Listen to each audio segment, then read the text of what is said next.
विधानसभा निवडणुकीसाठी मतदानाची प्रक्रिया पार पडलेली आहे। मतदार राजांना आपला कौल मतपेटीमध्ये बंद केला आहे आणि सर्वांनाच प्रतीक्षा आहे ती निकालाची। सोलापूर जिल्ह्यामध्ये अत्यंत चुरशीच्या लढती यावेळेस पाहायला मिळाल्या। सोलापूर जिल्ह्याचा निकाल काय असेल ते पत्रकारांकडून आपण समजून घेण्याचा प्रयत्न करणार आहोत। माझ्यासोबत दैनिक सानचे संपादक अविनाश कुलकर्णी सर आहेत, दैनिक तरुण भारतचे संपादक प्रशांत माले सर आहेत। कसं ज्येष्ठ पत्रकार आहेत दोघंही, आणि दोघंही ग्राउंडवरती काल दिवसभर होते आणि त्यामुळे त्यांच्याकडून निकाल समजून घ्यायचा आहे। सर, सुरुवात आपण ग्रामीण भागातून करूयात। आपण कशा पद्धतीने बघता ग्रामीण भागाच्या निकालाकडनं? कारण एक वेळेस शरद पवारांचा गड म्हणून ग्रामीण भागाकडे बघितलं जात होतं, यंदाची परिस्थिती काय आपल्याला सांगते? सोलापूर जिल्ह्यामध्ये विधानसभेचे 11 मतदारसंघ आहेत एकूण, त्यापैकी जवळ 8 मतदारसंघ जे आहेत ते ग्रामीण भागात आहेत, तर 3 शहरी भागात येतात। 8 ग्रामीणमधले जे मतदारसंघ आहेत त्यामध्ये आपण प्रामुख्याने जर पाहिलं, माळशिरस, सांगोला, पंढरपूर, मंगळवेढा, करमाळा, माढा, मोहोळ, बार्शी आणि अक्कलकोट या मतदारसंघामध्ये सध्या चुरशीची लढत आपल्याला तिथं दिसून येते। महायुतीने आणि महाविकास आघाडीने या दोघांचे तगडे उमेदवार आपल्याला दिसत आहेत। शरद पवारच्या तुतारी गटाने 6 उमेदवार जिल्ह्यात दिलेले आहेत, तर भाजपने सुद्धा 6 उमेदवार उभे केलेले आहेत। आपण जर माळशिरसचं पाहिलं तर माळशिरसमध्ये आत्तापर्यंत इतिहास असा आहे की मोहिते पाटील म्हणतात तो तिथं आमदार होतो। त्यांनी भाजपमध्ये असताना राम सातपुते यांना आमदार केलं होतं, परंतु आता मोहिते पाटील भाजपमध्ये नाही आहेत, राम सातपुते हे त्यांच्या विरोधात आहेत। त्यामुळं आता मोहिते पाटलांनी तुतारी गटात प्रवेश केलेला असल्यामुळं शरद पवारांच्या तुतारीकडून उत्तम जानकर आहेत माळशिरसमध्ये, आणि राम सातपुते हे भाजपकडून आहेत। परंतु तिथं मोहिते पाटलांचं वर्चस्व असल्यामुळं तिथं किती लढत चुरशीची होईल हे सांगता येत नाही, परंतु तुतारीची लढत तिथं पुढं असेल हे आत्ता तरी आपल्याला दिसतं।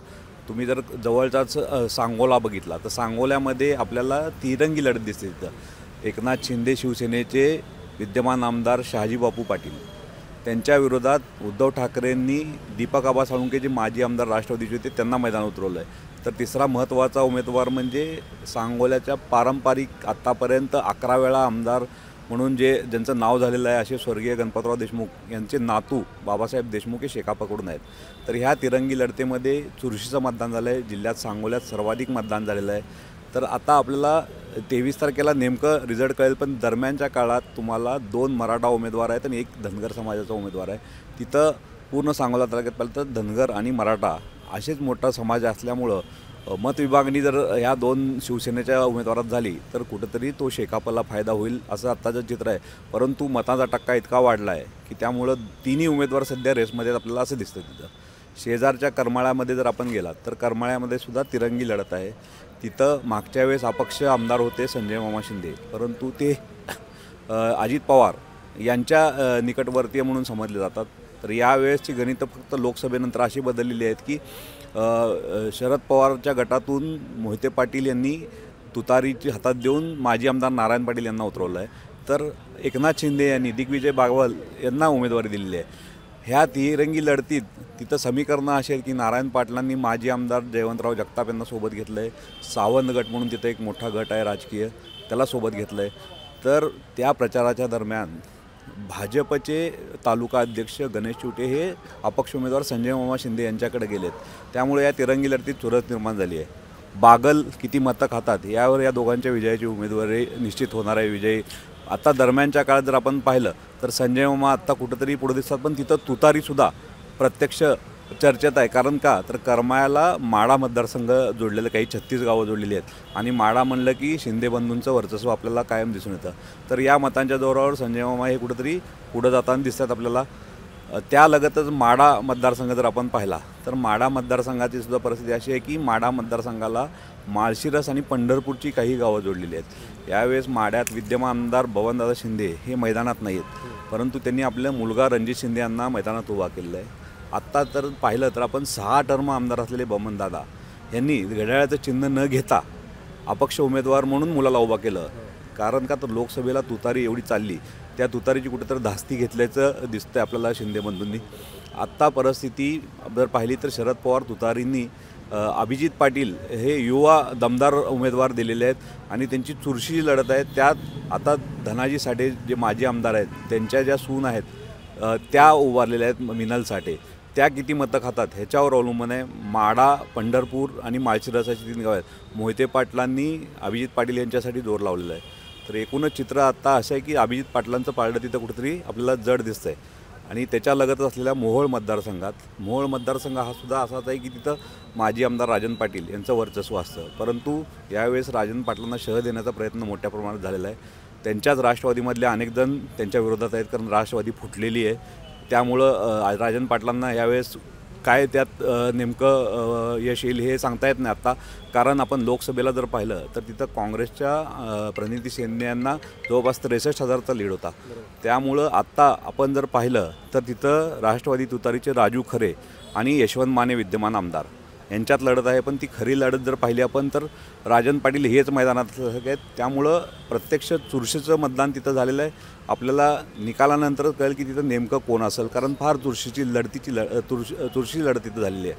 आपल्याला त्या लगत बार्शीमध्ये पारंपरिक उमेदवार आहेत, प्रतिस्पर्धी आहेत दिलीप सोपल आणि राजेंद्र राऊत.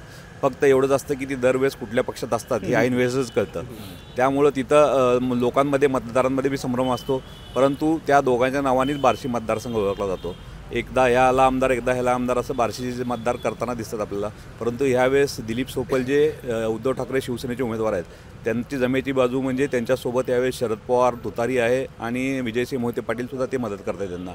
तर उलटं असं झालं आहे की राजेंद्र राऊत त्यांनी 5 वर्षात प्रचंड विकास कामं केलीत. त्या विकास कामाच्या जोरावर ते पुढं आहेत. परंतु मराठा समाजाचा फॅक्टर जिल्ह्यात जसा चालला आहे त्याप्रमाणे जर पाहिलं आणि तिथं काही मराठा फॅक्टर चालला तर ही लढतसुद्धा चुरशी होऊ शकते.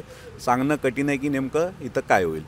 आत्ता आपण राहिलेला अक्कलकोट मतदारसंघ जर पाहिला तर अक्कलकोट मतदारसंघ हा भाजपचे जिल्हाध्यक्ष सचिन कल्याण शेट्टी जे आमदार विद्यमान तिथं होते तेच पुन्हा यावेळेस मैदानात आहेत आणि त्यांच्या विरोधात पारंपरिक त्यांचे प्रतिस्पर्धी सिद्धाराम म्हेत्रे काँग्रेसचे माजी मंत्री राहिलेले आहेत ते दोघात लढत असताना इथं आपल्याला जर पाहिलं तर भाजपमध्ये इथंसुद्धा थोडंफार बंडखोरीचं प्रमाण झालेलं आहे की जे प्रत्यक्ष मैदानात नसले तरी त्यांनी सिद्धाराम म्हेत्रे यांना माजी आमदार सिद्धरामय्या पाटील यांनी यावेळेस पाठिंबा दिला, उघड पाठिंबा दिलेला आहे. परंतु कल्याण शेट्टींनीसुद्धा जिल्ह्यात भरपूर प्रचंड विकास कामं केलेली आहेत आणि त्यांची भाजपच्या मतदारासह अक्कलकोटमधला एक 15,000 ते 20,000 मतदार जो बाहेरगावी होता तो मतदार त्यांच्या पाठीशी यावेळेस कुठेतरी दिसतो आहे.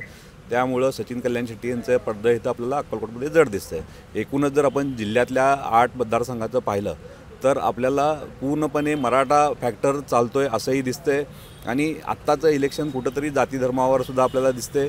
यात आता सोलापूर दक्षिण सोलापूर जो काही भाग ग्रामीणमध्ये येत होतो त्यात तिथं विद्यमान आमदार भाजपचे सुभाष देशमुख आहेत जे 2 टर्म आमदार होते.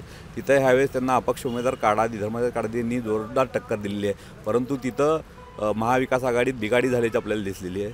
आत्ता तिथं उद्धव ठाकरे यांच्या सेनेने अमर पाटील यांना मैदानात उतरवलं होतं, परंतु महाविकास आघाडीचेच कुठंतरी हे उमेदवार असलेले धर्मराज काडादी मैदानात आहेत. त्यामुळं इथं चुरशीची लढत झाली आहे. त्याविरुद्ध एक मनसेचे पण उमेदवार आहेत कोगनुरे, ते सुद्धा 5-6 वर्ष त्यांनी सामाजिक कार्यात मोठा अग्रेसर होते. ते एकूणच आपण पाहिलं तर तिथं सोमेश वैद्य, संतोष पवार असे काही अपक्ष उमेदवार पण आहेत ज्यांचं की मत खाऊ काहीतरी कुठं धोरण आहे सगळ्यांचं.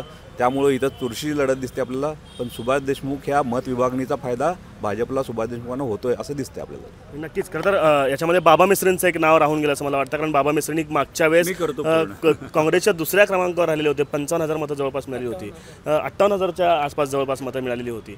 मात्र यंदा बाबा मिस्त्रींना कशा पद्धतीनं तुम्ही बघता या सगळ्या लढतीमध्ये? दक्षिण सोलापूरचं चित्र काय असेल आणि एकूणच सोलापूर शहराचे जे 3 मतदारसंघ आहेत त्याच्याकडे अविनाश सर तुम्ही कशा पद्धतीने? बाबा मिस्त्रींना शहर मध्यमधून उमेदवारी काँग्रेस पक्षाने जाहीर केली होती. जी मुस्लिम समाजाची मागणी होती की एक मुस्लिम कॅन्डिडेट द्या, त्या अनुषंगाने त्यांना उमेदवारी शहर मध्यमध्ये जाहीर केली गेली. परंतु ते इच्छुक नव्हते, त्यांनी तो उमेदवारी नाकारली उघडपणे. म्हणजे प्रणितींना त्यांनी सांगितले मी लढणार नाही तिथून, आणि ते दक्षिणमध्ये गेले. दक्षिणमध्ये द्या म्हणून त्यांनी मागणी केली होती, पण दक्षिणमधनं काँग्रेस पक्षाने असमर्थ ती मित्र पक्षाला सोडणारे वगैरे कारण सांगून त्यांना ती जागा सोडली नाही, आणि म्हणून मग ते प्रहार पक्षाकडून तिथं उभारले. मागच्या वेळेला त्यांच्याबद्दल जी सहानुभूती होती ती यंदा दिसत नाही. त्यांच्या विरोधात एक आरोप झालेला आहे, काही त्यांच्याच समाज बांधवांनी आरोप केलेला आहे की हे भाजपची बी टीम म्हणून या ठिकाणी काही काम करतायत का. अशा प्रकारे त्यांचं चित्र म्हणजे भाजपला काँग्रेसच्या मताचं डिव्हिजन व्हावं किंवा विरोधकांच्या मताचं डिव्हिजन व्हावं या दृष्टीने ते उभारलेत का BJPच्या सांगण्यावरनं असा त्यांच्यावर आरोप झाला. तो आरोप पुसण्यामध्ये त्यांना यश आलेलं नाही आणि मागच्या वेळे एवढा त्यांना फारसा काय प्रतिसाद आहे असं वाटत नाही. ते स्वतःसुद्धा तेवढ्या मागच्या वेळेला जेवढ्या तडफेने लढत होते तेवढे यंदा लढल्याचं दिसत नाही. तुम्ही विशेषतः बाबा मिस्त्री बोलले म्हणून सांगतो. तर या मतदारसंघाचाच आता आपण विचार करू की इथं पारंपरिक हा तसा पाहिला तर काँग्रेसचे सर्वाधिक आमदार या मतदारसंघातून निवडून आले. पण मधल्या काळामध्ये एकदा शिवसेना पोटनिवडणुकीमध्ये निवडून आली आणि भाजप आता लागोपाठ 2 वेळेला सुभाष देशमुखांच्या याच्यात आलेली आहे.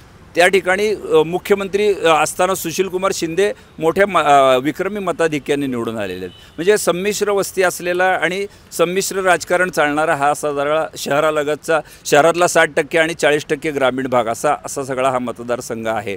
धनगर समाजाचं वर्चस्व आहे इथं, लिंगायत समाजाचं वर्चस्व आहे. मतामध्ये जर डिव्हिजन झालं एका विशिष्ट समाजाचा तर ते दुसरा समाज दुसरीकडे जातो असं या मतदारसंघात वारंवार घडलेलं आहे. धर्मराज काडादी यांची प्रतिमा समाज म्हणून एक सामाजिक कार्य समाज बांधव म्हणून किंवा लिंगायत समाजातला एक प्रतिष्ठित घराणं म्हणून आहे. पण ती राजकारणात कितपत चालेल ते आता उद्या दिसेल आपल्याला. एकंदरीत राजकारणच्या दृष्टीने बघितलं तर ज्या वेळेला ते राजकीय स्वरूपात किंवा कारखानदार म्हणून ज्या वेळेला लोकांच्या समोर गेले तर त्यांचा विरोधही झालेला आहे. याकडे दुर्लक्ष करून त्यांच्या 2 सभामध्ये गोंधळ झाला. आपण ते आपल्या बातम्यांमधून दाखवलं. म्हणजे समाज म्हणून प्रतिष्ठा मिळते त्यांना देवस्थानचे अध्यक्ष हे म्हणून, पण ती प्रतिष्ठा मतदानात उतरेलच असं नाही हे त्यांनाही लक्षात आलं होतं. पण काल जे प्रणिती शिंदे सुशीलकुमार शिंदेने ऐन वेळेस निर्णय जाहीर केला त्याचा कितपत फायदा येईल असं वाटतं? कारण स्वतः काडादी यांनी पण खंत बोलून दाखवली की जर ते आधी झालं असतं तर आणखी चांगलं अजिबात फायदा होणार नाही. आपली सुटका करून घेण्याचा प्रयत्न शिंदे कुटुंबांनी केला आहे असं वाटतं राजकारणामध्ये. त्यांना कोणाची तरी एकाची बाजू घ्यावी लागणार होता, सगळे शत्रू. मग त्यांनी ते त्यातल्या त्यात लिंगायत समाजाचे नेते समाज बांधव इतर वेळेला मदत केली लोकसभेच्या वेळेला म्हणून त्यांनी ती बाजू घेतली असावी काडादींची. पण काडादींनाही त्याचा फारसा काय फायदा होणार आहे. कारण काडादींबरोबर पहिल्यापासून शिंदेंना मानणारे अनेक कार्यकर्ते प्रचारात होतेच, उघडपणे होते. काही नगरसेवक होते, काही ज्येष्ठ नेते होते जिल्ह्यातले. त्याच्यामुळं त्यांनी पाठिंबा जाहीर केला हे उघडपणे कागदावर आलं, रेकॉर्डवर आलं. ह्याच्यापेक्षा काही वेगळं घडलेलं आहे असं नाही. या उलट सुभाष देशमुखांनी गेल्या काही दिवसामध्ये या मतदारसंघात प्रॉपरली काम केलं आहे. जी पाण्याची मागणी दक्षिण तालुक्यात ग्रामीण भागामध्ये त्याकडे लक्ष घातलं आहे. शहरी भागात कदाचित सुभाष देशमुखांचं काम काही मतदार वॉर्डामध्ये कमी असेल पण ग्रामीण भागामध्ये झालं आहे. सगळ्यात महत्त्वाचं म्हणजे भीमेवरती जे बॅरेक्स बांधायचे आहेत तर त्या दृष्टीने त्यांनी जे पाऊल टाकलेलं आहे ते लोकांमध्ये कुठंतरी सहानुभूती मिळवेल त्यांना असं वाटते की हा माणूस कामाचा आहे अशी एक त्या निमित्ताने त्यांची छाप गेलेली आहे.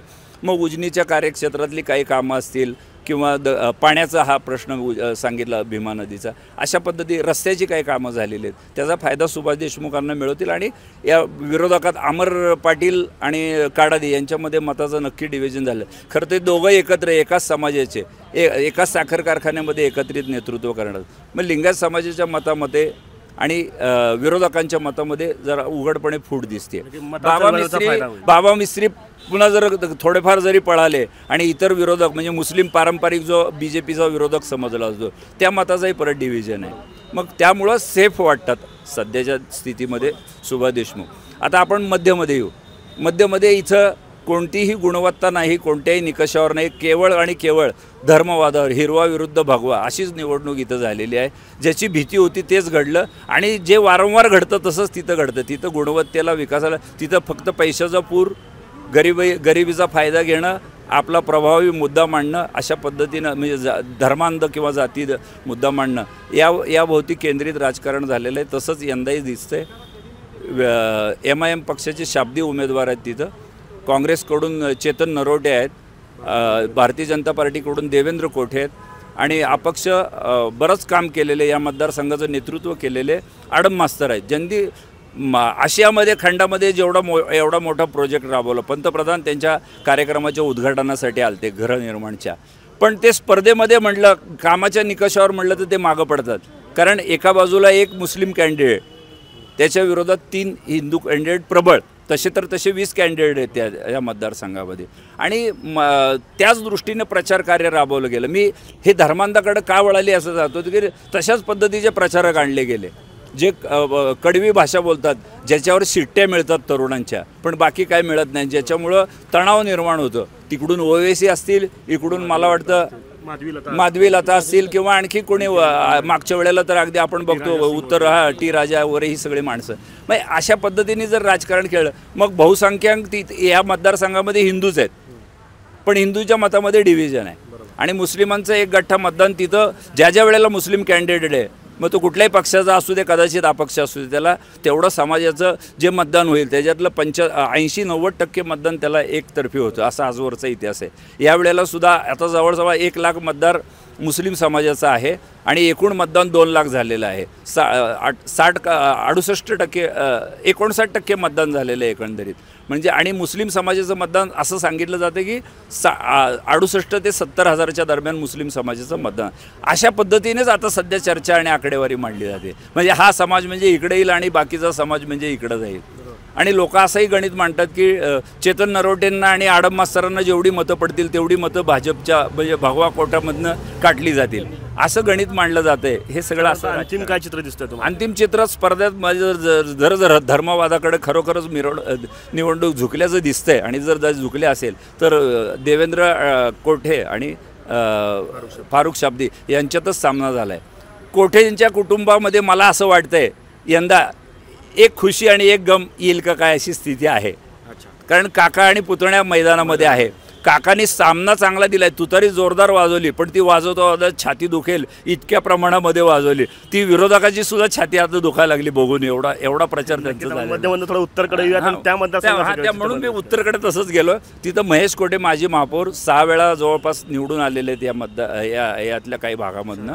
शहराचा मोठा अनुभव आहे. अनुभवाचा फायदा जनतेला जेवढ्या पद्धतीने द्यायला पाहिजे होता मिळवून द्यायला तेवढा देण्यात त्यांना नक्कीच यश आलेलं नाही. त्यांना जर कदाचित वाईट वाटेल, परंतु त्यांच्याकडनं फार मोठ्या अपेक्षा होत्या.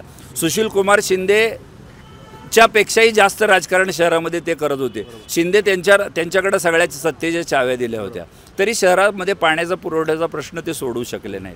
लोकांमध्ये शल्य आहे. ते सम्राट म्हणून महानगरपालिकेमध्ये ते होते. म्हणजे 10-15 नगरसेवक कायम त्यांच्या अवतीभोवती एक अगदी जातीतलेच त्यांच्या निवडून यायचे, नातेवाईक निवडून यायचे. तरी शहराचा विकास का करू शकले नाहीत हा लोकांच्या मनात सवाल आहे. तोही गावठाण भागातल्या आणि नेमकं तिथंच ते उभारलेले आहे. आणि त्यांनी वारंवार पक्षही बदललेत, त्याचाही त्यांना फटका. विजय देशमुख हे पारंपरिक या मतदारसंघातले आहेत. भले त्यांच्याकडनं काम लोकांना हवं तितक्या समाधानकारक झालं नाही, पण त्यांचं दुसरं एक वैशिष्ट्य त्यांचं लोकसंपर्क दांडगा आहे. समाज मोठा आहे. लिंगायत समाजाचं वर्चस्व आहे या मतदारसंघामध्ये. पद्मशाली आणि लिंगायत समाजाचं. पद्मशाली तेलुगू भाषिक समाज इथं मोठ्या संख्येने आहे आणि तो कडवा हिंदुत्ववादी आहे. पण प्रश्न येतो ज्यावेळेला जर पद्मशालीच कॅन्डिडेट असेल तर पद्मशालींची भूमिका इथं थोडी पहिल्यांदा जाती आपल्या पद्मशाली प्राधान्य नंतर हिंदुत्ववाद. आता त्यांची ते कात्रीत सापडले त्यावेळेला. अनेक लोक इकडं पण आहेत आणि तिकडं पण आहेत. तर त्या कुंपणावरच्या लोकांनी कुठं यावेळेला कौल टाकला आहे हे बघावं लागेल. ते उद्या सकाळपर्यंत चित्र स्पष्ट होईल. पण तरीसुद्धा आत्ताच्या स्थितीमध्ये मला अजूनही विजय देशमुखांची बाजू सक्षम याच्यासाठी दिसते की जो भाजपचा बंडखोर म्हणून ज्या शोभा बनशेट्टी या माजी महापौर आहेत महिला, त्यांनी चांगलं काम केलं महापौर असताना, पण त्या मतदानामध्ये ते एवढ्या ज्या वेगाने यायला पाहिजे होतं पुढं तेवढं दिसलं नाही. त्याच्यामुळं जो सेटबॅक यांना अपेक्षित होता तो सेटबॅक विजय देशमुखांना बसेल असं वाटत नाही. जर शोभा बनशेट्टींनी जास्त मतं मिळवली असती, मग ती लिंगायत समाजाची असतील, नाराज भाजपला गटाची असतील, ती जर त्यांना तेवढ्या मोठ्या, कारण जरी नाराज असलेला BJPचा वर्ग तो महेश कोटेंना मतदान करायला तयार नाही आहे. असा फरक आहे. हां, त्यांना पर्याय चांगला जर असता तिथं कदाचित सुरेश पाटील उमेदवार असते तर जरा चित्र वेगळं दिसलं असतं. सुरेश पाटील आता महेश कोटेंबरोबर आहेत, पण सुरेश पाटलांची प्रतिमासुद्धा वारंवार पक्षाच्या विरोधात काहीतरी भांडायचं आणि पुन्हा आपल्या काहीतरी पदरात पाडून घ्यायचं अशी एक प्रतिमा झाली. त्याचा फटका त्यांनाही बसणार आहे. त्यांनी ज्यांना सपोर्ट केला त्यांनाही बसतो का काय अशी भीती निर्माण झालेली आहे. खरं हे जिल्ह्याचं चित्र झालं. किरण बनसोडे सर देखील आपल्यासोबत आहे. किरण सर, मला तुमच्याकडनं मतदारसंघांच्या ऐवजी जे प्रचारात मुद्दे आणले गेले, लाडकी बहिणीचा विषय असेल, वेगवेगळ्या विकास कामाचा असेल किंवा तिथपासून भ्रष्टाचार आणि या सगळ्या आरोपांपर्यंत आणि झालेल्या नेत्यांच्या सभा या सगळ्यांचा इम्पॅक्ट 11 तालुक्यांमध्ये 11 मतदारसंघांमध्ये कशा पद्धतीने तुम्हाला जाणवला आणि कशा पद्धतीने तुम्ही या सगळ्यांकडे बघता? सोलापूर जिल्ह्यातील 11 विधानसभा मतदारसंघातील एकूणच जर प्रचाराची रणधुमाळी पाहिली असता तर पंतप्रधान नरेंद्र मोदी यांची विशेष करून इथं सभा गाजली. मोदींनी नॉर्थ कोर्ट होम मैदानवरील आपल्या या सभेमध्ये बटेंगे तो कटेंगे आणि हम सेफ आहे तो हम एक आहे तो सेफ आहे असा नारा दिला आणि जय श्रीरामच्या घोषणांनी ती सभा गाजली. एकूणच एक हिंदुत्व आणि धार्मिक ध्रुवीकरण करण्याचं ती सभा अशीच ठरली. विकासाच्या मुद्द्यावर थोडंफार कमी बोलण्यात आलं. तर दुसरीकडं काँग्रेस आणि भाजपा या पक्षाचं जर प्रचाराचं एकूण नियोजन पाहिलं तर काँग्रेसनं आपापल्या राज्यातील मुख्यमंत्री आणि उपमुख्यमंत्र्यांना इथं प्रचारासाठी उतरवलं होतं. तेलंगणा आणि कर्नाटकाच्या मुख्यमंत्र्यांनी इथं जोरदार प्रचारसभा घेतल्या आणि विशेष करून काँग्रेसनं तेलंगणा आणि कर्नाटकामध्ये आम्ही ज्या योजना राबवल्या, मग इकडं तेलंगणात 6 गॅरंटी असतील, कर्नाटकातल्या गॅरंटी असतील, या गॅरंटी आम्ही पूर्ण केल्या काँग्रेसची सत्ता आल्या आणि त्यामध्येच गृहलक्ष्मी योजना आम्ही दिली. 2000चं जे मानधन आहे ते प्रत्येक महिलांच्या खात्यावर आम्ही हे केलं.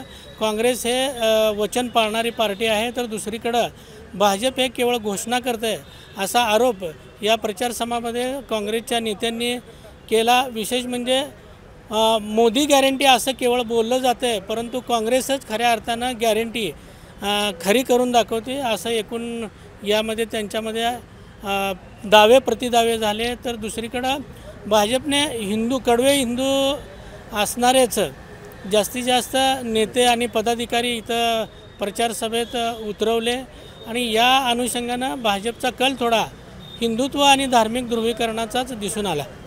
लाडकी बहीण राज्यात आणलेली होती, त्या लाडक्या बहिणींचा कौल कोणाच्या बाजूने तुम्हाला जाईल असं दिसतंय? कारण महिलांचं मोठं मतदान सोलापूर शहर असेल, जिल्ह्यात असेल किंवा राज्यभरात एकूण दिसतंय. सोलापूरच्या महिला काय करतील असं वाटतं? निश्चितच या विधानसभा निवडणुकीमध्ये महिलांचं लक्षणीय मतदान झालेलं आहे, त्यामध्ये वाढ ही झालेली आहे.